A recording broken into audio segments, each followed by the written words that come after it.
Good afternoon, brothers and sisters. turabasuhuje bene data n'abasaza bacu. My name is Sabato Habarurema, Izina ryanjye ni Sabato Habarurema, nanjye ni Mari. and today we're going to discuss the Word of God. Uyu munsi tugiye kuganira ijambo ry'Imana. The title for our lesson is entitled, What Shall I Do to Inherit Eternal Life? Umutwe w'amagambo w'ikigo dukomeje kwigira hamwe uri kuvuga ngo ni iki nakora kugira ngo ndague ubugingo buhoraho. Before we begin or continue, let us pray. Mbere y'uko dukomeza cyangwa se tujya mbere, reka tubanze dupfukame dusenge. Thank you, God, you were with us this morning. Your name be glorified. Urakoze data wa twese, wagumanye natwe guhera mu gitondo kugera uyu mwanya, izina ryawe rihabwa icyubahiro. We ask that you be with me who is teaching, ndakwinginze ngo ubane nanjye ugiye kwigisha, and those who are listening, to help them understand and follow this word. ndetse ku bazumva n'abagiye gukurikirana kugira ngo uduhe kumvira ijambo. We ask and pray in Jesus' name, amen. Tubashe kuryumva no kuryumvira, tubisabye mu izina rya Yesu. Amen. Amen. Like I said, the title for our lesson is entitled, What Shall I Do to Inherit Eternal Life? Nk'uko nari maze kubibabwira, umutwe w'amagambo w'ikigo dukomeje kwiga uri kuvuga ngo ni iki nakora kugira ngo ndague ubugingo buhoraho. Today our subtopic is entitled, Have Oil in Your Vessels. Uyu munsi umutwe w'amagambo muto kuri uyu dukomeje uri kuvuga ngo ugire amavuta mu mperezo zawe. Then shall the kingdom of heaven be linked unto the 10 virgins. Bityo ubwami bwo mu ijuru buzagereranywa n'umugani w'abari 10, which took their lamps abo bakobwa bafashe amatabaza yabo, and went forth to meet the bridegroom. bagiye gusanganira umukwe. And 5 of them were wise, 5 muri bo bari abanyabwenge, and 5 were foolish.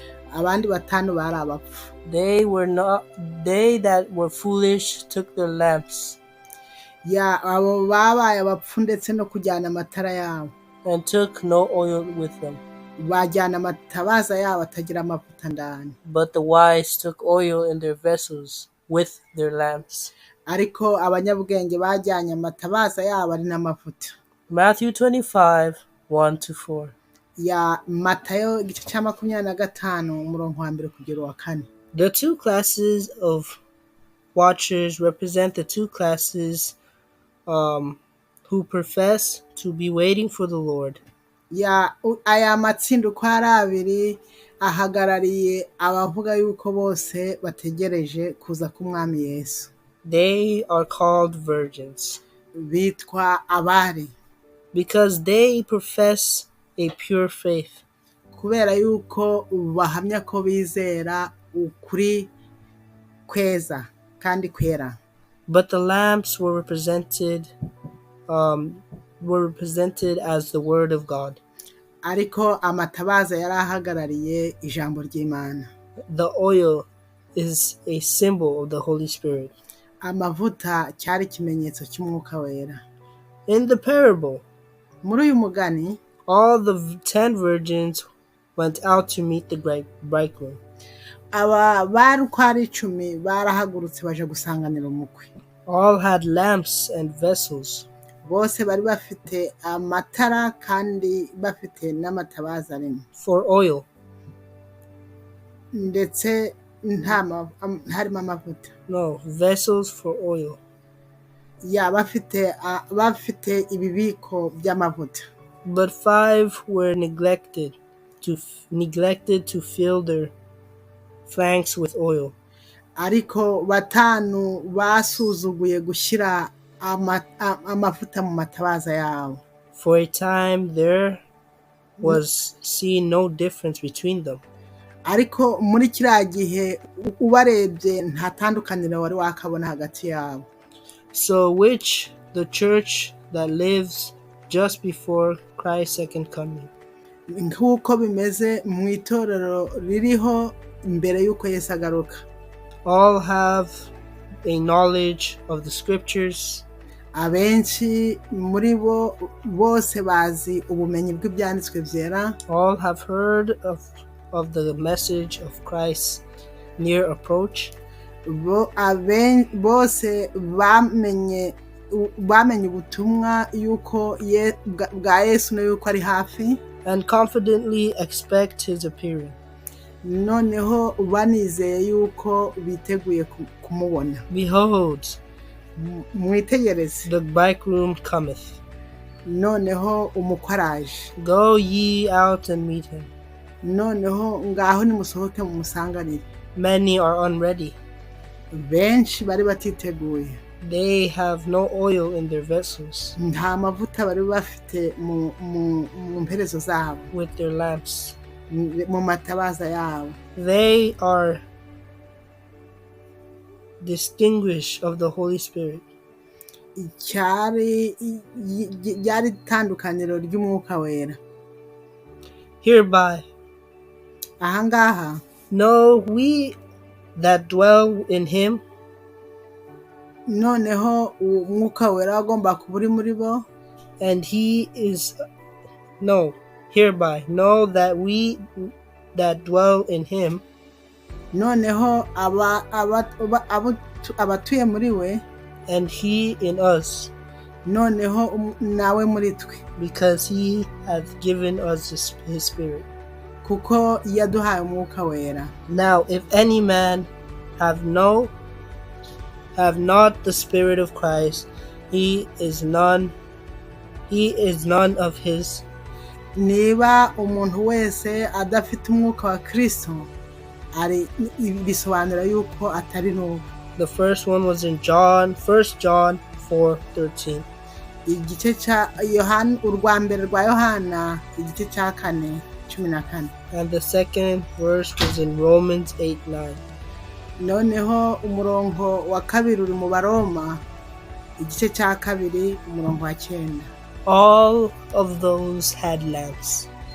Bose uko bari 10 bari bafite amatara. That is an outward symbol of religion. Noneho icyo cyari ni ikimenyetso gihagarariye iby'iyobokamana. But only 5 of them had the inward purity. Ariko 5 muri bo nibo bari bafite kwera kw'imbere. 5 of them were waiting in the oil of grace. Noneho abandi 5 bari bategereje n'amavuta bisobanura ubuntu. The spirit of life in Christ. Umwuka w'ubuzima muri Kristo. The Holy Spirit, umwuka wera, was not abiding in their hearts. Ntabwo umwuka wera yari muri bo. Without the oil of grace, nta mavuta y'ubuntu. Of what use was it to bear about a lamp of perfection? Sorry? Without the oil of grace. Without the oil of grace. Nta mavuta y'ubuntu.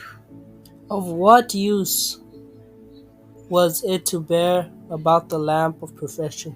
None kuba ufite itabaza byaba bivuze iki yuko nawe ufite iyobokamana? There is a way which seemeth right unto a man. Hari inzira y'umuntu yizera. Hari inzira umuntu yibwira ko ari nziza. But at the end, therefore, are ways of death. Ariko inyuma yaho amaherezo yayo ikajyana mu rupfu. Proverbs 14:12. Imigani 14:12. Here is the greatest deception that can affect the human mind. Ahangaha hari ukwiringira ikiri mu busa cyangwa se igihombo gishobora gukora no ku bwenge bw'abantu. These persons believe that they are right when they are wrong. Hariya aho umuntu yizera yuko ari mu mucyo ariko akaba ari mu mwijima.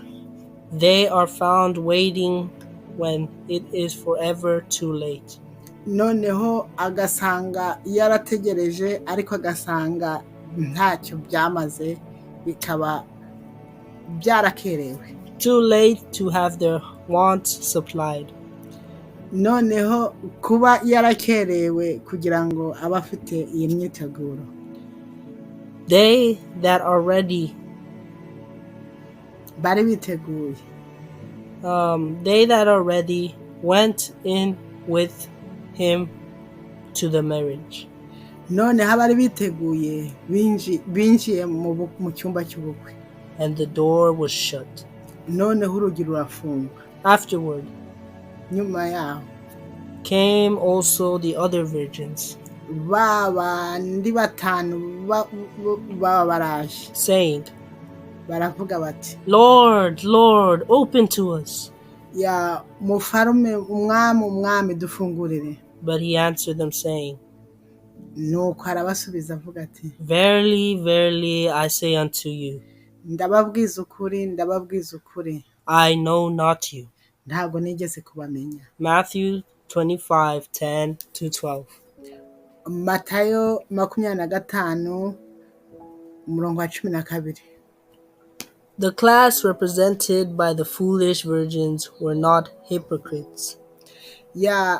Itsinda ryari rihagarariwe na bariya bakobwa b'ubwenge buke ntabwo bari n'indyarya. They have a regard for the truth. Bari bizera ukuri. They had avoided the truth. Bari bizeye ukuri. They are attracted to those who believe the truth. Bakunda ndetse n'abakunda ukuri. But they had not yielded themselves to the Holy Spirit's working. Ariko ntabwo bigeze birekurira mu gukora k'Umwuka Wera. They have not fallen upon the rock, Ntabwo bigeze bemera kugwa ku rutare, Christ Jesus, Yesu Kristo, and permitted their old nature to be broken up. Noneho ngo bemerere umuntu wabo wa kera apfe. The Spirit works upon a man's heart according to his desire.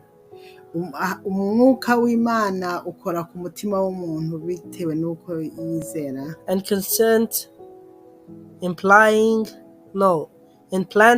in him a new nature. Noneho umwuka w'Imana ugatera muri we natire nshya. But the class represented by the foolish virgins, ariko iri tsinda ryari rihagarariwe n'abakobwa b'ubwenge buke, have been content with superficial work. Bakoraga umurimo wa kijuju.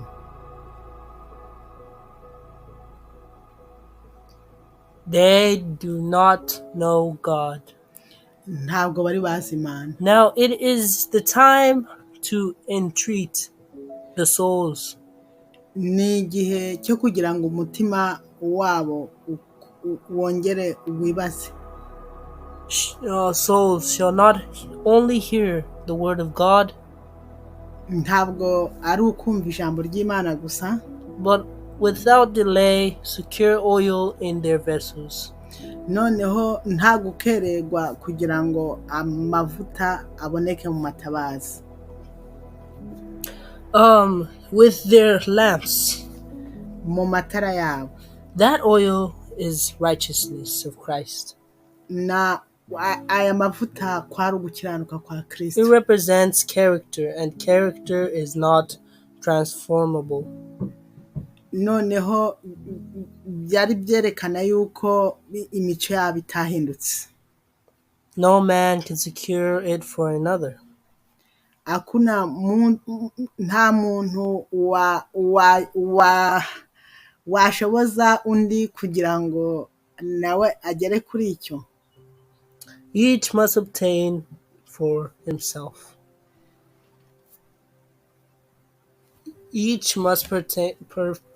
Each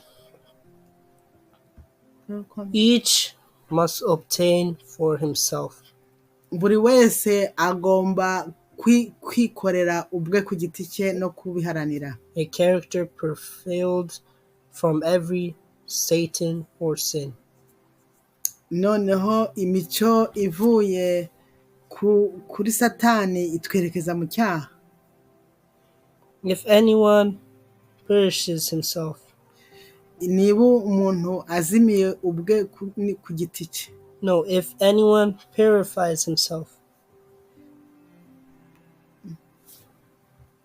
if anyone purifies himself, ese niba umuntu arashobora kwiyeza ubwe for what is ineligible, ni iki bizamugezaho? then he will be a vessel of noble use, izaba imperezo itagira ikimazi, concerted and useful to the master of the house, kandi izaba itagira ikimaze ndetse no ku mukuru wo mu nzu, ready for any good work, atiteguye ku murimo uwo ari we wese. 2 Timothy 2:21. ya Timoteyo wa kabiri igice cya kabiri umurongo wa 21. Okay. All heaven is waiting ijuru ryose rirategereje for channels through which can be poured the holy oil to be joy and blessing to human hearts. ijuru ritegereje aho ryashira amavuta yaryo cyangwa se umwuka wera to human hearts. mu mutima w'umuntu. If all were waiting to receive, all would become fulfilled with his spirit. niba twese twiteguye nta kabuza tuzuzuzwa umwuka wera. The religion of Christ means no more than the forgiveness of sin. iyobokamana rya Kristo risobanura ko nta kindi twageraho n'aho byatugeza hatari ukubabarirwa ibyaha. It means taking away our sins and fulfilling the vacuum which the graces of the Holy Spirit. bivuze kutubabarira ibyaha byacu tukabihanagurwaho tukuzuzwa imbaraga y'umwuka wera. Purify yourselves. noneho tukezwa. Purify yourselves, you who bear the vessels of the Lord. noneho mwitegure ubwanyu mwe mufite imperezo z'umucunguzi. Isaiah 52:11. Yesaya 52 umurongo wa 11. That he would grant you according to the riches of his glory. nk'uko mwabihawe noneho ku bw'icyubahiro. To be strengthened with the might by his spirit. kugira ngo noneho mwongererwe imbaraga binyuze mu mwuka we. In the inner man, that Christ may dwell in your hearts by faith. noneho kugira ngo muri buri muntu wa Kristo noneho umwuka w'Imana abone ubuturo muri we. That ye, being rooted and grounded in love, might be fulfilled with all the fulfillment of God. Sorry. That ye, being rooted and grounded noneho ko mwashoreye no gukurira in love, mu rukundo, might be fulfilled with the fulfillment of God. muzuzuzwa kuzura kw'Imana. Ephesians 3:16-19. Abefeso igice cya 3 umurongo wa 19. We are going to stop here. We are going to kugaruka. We are going to stop here. tugiye kurangiriza ahangaha. We will continue next time. tuzakomeza ubutaha.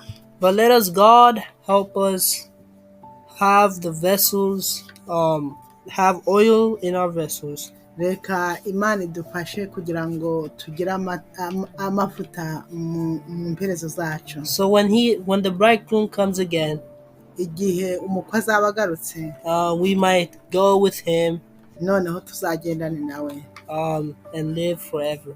noneho tuzabeho by'iteka. We ask and pray in Jesus' name, amen. Dukomeje kubisaba twizeye ko Imana ibiduhera ubuntu mu izina rya Yesu. Let us pray. Reka dusenge. Thank you, God, you were with us since the morning. Your name be glorified. Urakoze Data wa twese, wagumanye natwe guhera mu gitondo kugira uyu mwanya, izina ryawe rihabwe icyubahiro. We ask the Holy Spirit to be with those who are listening.